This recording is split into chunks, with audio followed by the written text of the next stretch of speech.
So this is video 2 of the install of the crank position sensor. Everything is back assembled in order, as you can see. The air filter holder, everything else. And we're going to start it up and give it a shot and see if this non-OEM part works.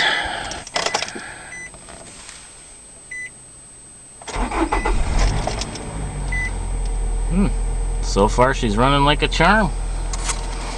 As you can see, 2000 Nissan Xtrail. Crank position sensor replaced. The motor is purring, starts the first try, and